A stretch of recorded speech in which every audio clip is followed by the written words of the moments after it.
CNN no Plural de hoje é dedicado a uma verdade inconveniente e que perdura até hoje, às vezes de forma disfarçada: a violência contra negros no Brasil.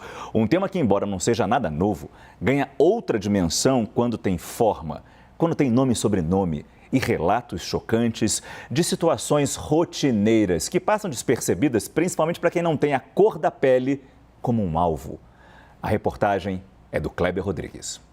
Eu com o uniforme da escola, tudo, mas vendo uma senhora na minha frente e conforme eu ia andando, ela estava acelerando o passo. Aí eu corria para ficar na frente dela, para ela já não ficar com medo e ver que eu não estava fazendo nada. A gente toma cuidado para não ter atitudes suspeitas quando sai dentro de uma loja. Júlio de Sá, Rio de Janeiro. Pedro Henrique, São Paulo. Dois personagens separados pela distância, mas unidos pelas desigualdades históricas. Eu sempre estudei numa escola particular, em que a maioria das crianças eram brancas. A escola sempre ensina pra gente que a história do negro no Brasil foi apenas a escravidão. Então eu via pessoas falando: você devia estar lá nessa época. As crianças de 8 anos falando para outra. No mês passado, o produtor cultural carioca Júlio de Sá denunciou uma ação da PM no Rio após ser abordado na porta de uma loja de roupas.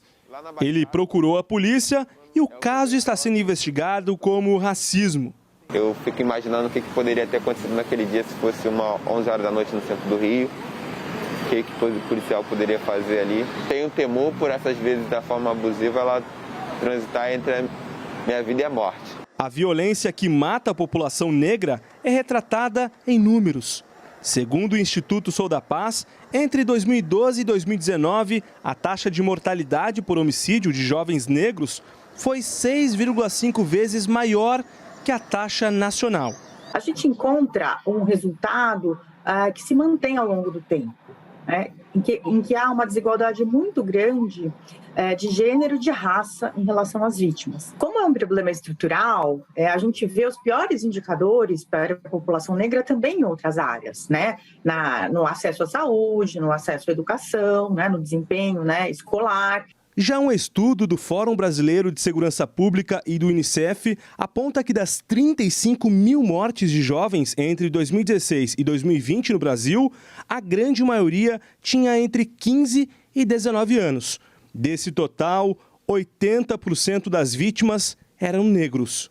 E numa linha histórica do racismo estrutural, é preciso olhar para o futuro sob as perspectivas do presente. A metade cheia do copo pode indicar avanços nas últimas décadas, como o reconhecimento do racismo como crime, a implantação das cotas raciais nas universidades, a inserção do Dia Nacional da Consciência Negra no calendário escolar e também como instrumento de reflexão. Mas a metade vazia do copo mostra um desafio. Segundo o levantamento da rede Observatórios de Segurança, a cada 4 horas, um negro é morto pela polícia no Brasil.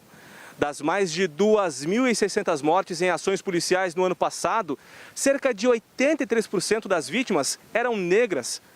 O Rio lidera as estatísticas. Somente na capital, 90% dos mortos eram pretos. Em um país tão miscigenado como o Brasil, o combate às desigualdades ocorre a conta-gotas.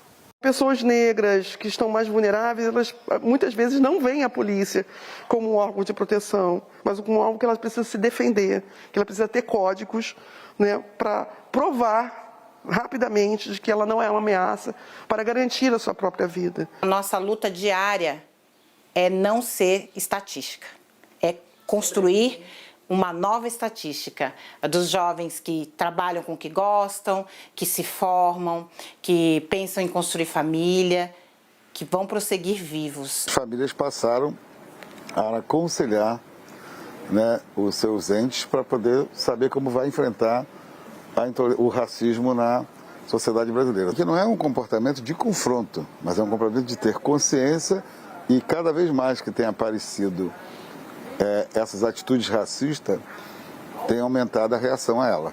Professor de História, Jonathan Raimundo decidiu escrever um novo capítulo no combate às desigualdades.